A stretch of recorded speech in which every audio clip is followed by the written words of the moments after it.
विधवा महिला अपने पति से बहुत प्यार करती थी, इसलिए वह पति की मृत्यु हो जाने के बाद भी अपने ससुराल में ही अपने 4 साल के बेटे के साथ रहने लगती है। वह महिला अपने पति से इतना प्यार करती थी कि अपने पति की जो छवि अपने देवर के अंदर देखा करती थी। एक दिन वह महिला अपने सास-ससुर के साथ ऐसी कुछ बात कहती है, जिसे सुनकर उसके सास-ससुर जो बौखला जाते हैं और गुस्से में अपनी बहू से पता नहीं क्या-क्या कह देते हैं। इस बात की जानकारी लेने के लिए, पूरी सच्चाई जानने के लिए वीडियो में अंत तक बने रहिए। वीडियो को लाइक कीजिए, चैनल को सब्सक्राइब कीजिए ताकि मेरा हौसला बढ़ता रहे। नमस्कार दोस्तों, स्वागत है आपका हमारे यूट्यूब चैनल। दोस्तों, आज जो सच्ची घटना हम आपको बताने जा रहे हैं, पश्चिम बंगाल के एक गाँव की घटना, जहाँ में सुमन नाम की लड़की अपने माता-पिता के साथ रहा करती है। सुमन जो पढ़ने-लिखने में बहुत ही होशियार होती है, वह जिस भी क्लास में पढ़ती है, जिस भी स्कूल में पढ़ती है, वहाँ अव्वल आया करती है और उसके जो अध्यापक होते हैं, जो टीचर होते हैं, सुमन की बहुत तारीफ किया करते हैं, उसके माँ-बाप के सामने और किसी भी इंसान के सामने सुमन की तारीफ किया करते हैं। सुमन जो है धीरे-धीरे उसकी पढ़ाई पूरी हो जाती है, वो 18-19 साल की हो जाती है, तो उसके माता-पिता उसकी शादी के बारे में सोचने लगते हैं और एक दिन उसके लिए कहते हैं कि बेटी तो पढ़ लिख तू तेरी पढ़ाई पूरी हो गई है, तू शादी कर ले। लेकिन सुमन कहती है कि मम्मी-पापा मैं अभी और पढ़ना चाहती हूँ, पढ़ लिख के एक सरकारी अफ़सर बनना चाहती हूँ। लेकिन सुमन के माता-पिता के उससे कहते हैं कि पढ़ाई-लिखाई तो शादी के बाद भी चलती रहेगी, तुम पहले अपनी शादी कर लो। अब जो है सुमन अपने माता-पिता की इस जिद के आगे हार जाती है और झुक जाती है। सुमन के माता-पिता उसके लिए लड़का देखना शुरू कर देते हैं। सुमन के लिए परवीन नाम के लड़के को पसंद कर लिया जाता है। परवीन जो एक प्राइवेट कंपनी में काम करता है और परवीन के परिवार में उसके माता-पिता और एक छोटा भाई सुशांत रहा करता है। परवीन और सुमन की दोनों की बड़े धूम-धाम से, बड़े अच्छे से शादी हो जाती है। शादी हो जाने के बाद सुमन और परवीन दोनों का वैवाहिक जीवन बहुत अच्छे से, बहुत खुशी से चलता रहता है और दोनों अपने परिवार में बहुत ही खुश होते हैं। सुमन जो है अपने पति के लिए खाना बनाया करती है, लंच पैक किया करती है और परवीन जो है रोज़ाना नहा धो के तैयार होके अपने कंपनी में ड्यूटी जाया करता था। इसी तरह उनका समय बीतता रहता है, यूँ ही समय चलता रहता है। एक दिन जो है परवीन को थोड़ा जल्दी ऑफ़िस जाना होता है, उसके लिए वह अपनी पत्नी को जगाता है, कहता है कि तुम मेरे लिए लंच तैयार कर लो, तब तक मैं नहा धो के तैयार होके आता हूँ। अब जो है सुमन जो है रसोई में लंच बनाने के लिए चली जाती है और उसका पति जो है नहाना-धोना शुरू कर दे तैयार होने लगता है। तैयार होने के बाद उसकी पत्नी सुमन जो है उसको लंच दे देती है। लंच लेकर परवीन जो है बाइक लेकर अपना ड्यूटी चला जाता है और जैसे ही ड्यूटी जाता है, रास्ते में जो उसकी बाइक किसी से एक्सीडेंट हो जाती है और एक्सीडेंट होने से उसकी परवीन जो है मौके पर ही मौत हो जाती है। अब इस बात को सुनकर, इस बात को देखकर सुमन जो अंदर से टूट जाती है, वो बिल्कुल बिखर जाती है, क्योंकि सुमन अपने पति से बहुत प्यार किया करती थी। पति की मृत्यु के होने के बाद वह कहती है कि मैं अपने पति के बगैर कैसे रहूँगी? मेरा तो इसके बगैर मन भी नहीं लगेगा, ये तो मेरा जीवन का आधार होता है।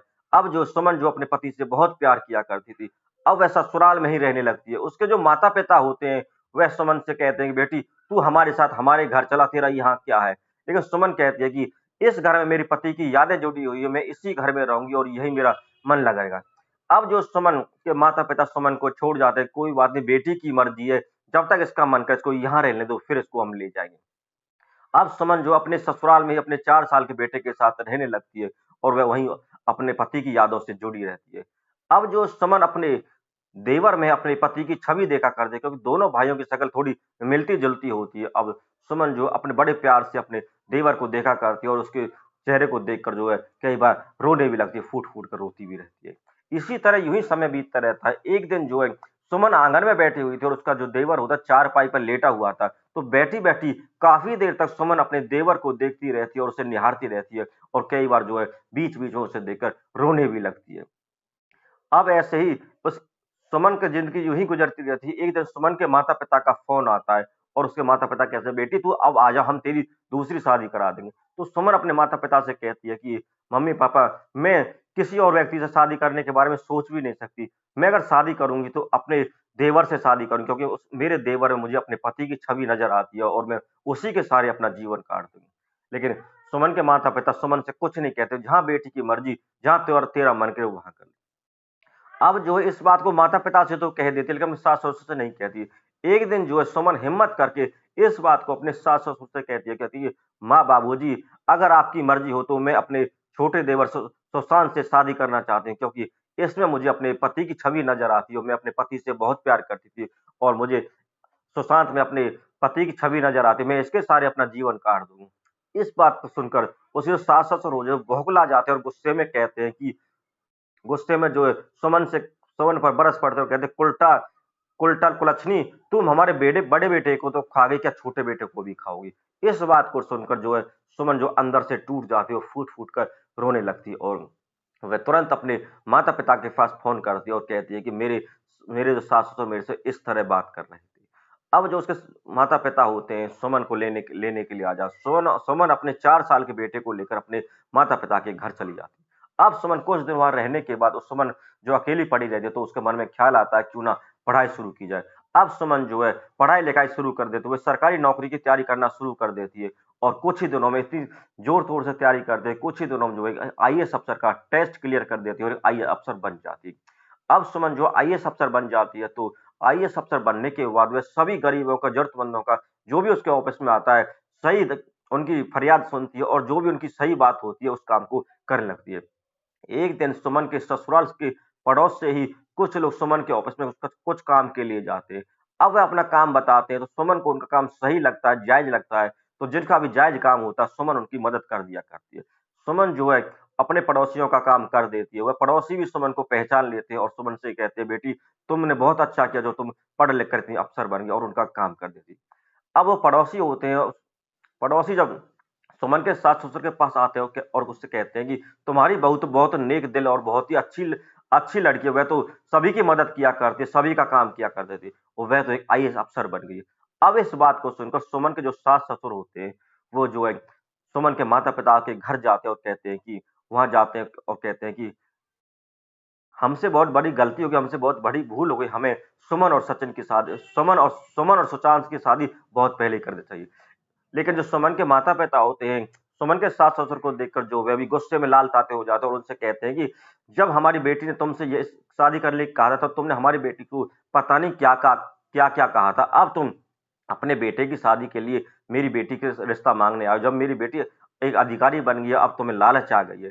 तो वह उनको फटकार देते हैं और वो अपने दरवाजे से भगा देते हैं और जब शाम को सुमन तो अपने ऑफिस में होती है, शाम को जब सुमन अपने घर आती है, तो सुमन के माता-पिता सुमन से कहते हैं कि तुम्हारे सास-ससुर आए थे और तुम्हारे देवर से तुम्हारी शादी की बात कह रहे थे। तो हमने उनसे मना कर दिया, गुस्से में उनको घर से निकाल दिया।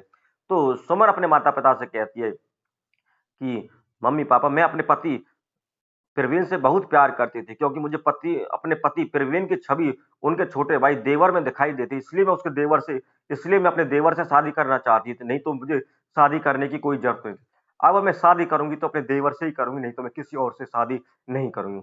अगर आप लोग मुझे खुश देखना चाहते हो और मेरी शादी होते देखना चाहते हो, तो मैं अपने देवर से शादी करना चाहती हूँ और किसी इंसान के बारे में सोच भी नहीं सकती। अब जो है अपनी बेटी की खुशी के आगे उसके माँ-बाप भी झुक जाते हैं और जो सुमन के माता-पिता होते हैं, वह जो सुमन के सास-ससुर के पास जाते हैं और वह कहते हैं कि समधी जी हमें माफ़ कर दीजिए, जो हमारी गलती हमें माफ़ कर दीजिए और आपकी गलती हम आपको माफ़ कर देते। कहा सुना हमारा सब माफ़ कर दिया, हम दोनों दोनों ही परिवार एक होना चाहते हैं। हम अपनी बेटी की शादी आपके बेटे सुशांत से करने के लिए तैयार हैं। अब जो है सुशांत के सुमन के जो सास-ससुर होते हैं, वो भी खुश हो जाते हैं। बुड दोनों बुड्ढे-बुढ़िया एक-दूसरे के गले लग जाते हैं और बड़े धूम-धाम से फिर से दोनों की शादी हो जाती है। अब जो सुमन तो एक आईएएस अफ़सर बन गई, वो चाहती तो किसी भी बड़े अधिकारी से शादी कर सकती थी। लेकिन सुमन को जो है शादी किसी और से शादी नहीं करनी थी क्योंकि वो अपने पति से बहुत प्यार करती थी और वो अपने देवर में उसे अपने पति की छवि नज़र आती थी। इसलिए वो अपने देवर से शादी करने के लिए तैयार होती है। दोस्तों, इस तरह इस कहानी का अंत होता है। जो सुमन होती है, सुमन ने अपनी बुरे वक़्त में जो है अपने जीवन की गाड़ी को पटरी से उतरने नहीं दिया। वो उसने पढ़ लिख कर अपनी ज़िंदगी को एक आईएएस अफ़सर बनकर, अधिकारी बनकर अपनी ज़िंदगी को पटरी पर चलाए रखा और अपनी पैरों को लड़खड़ाने नहीं दिया।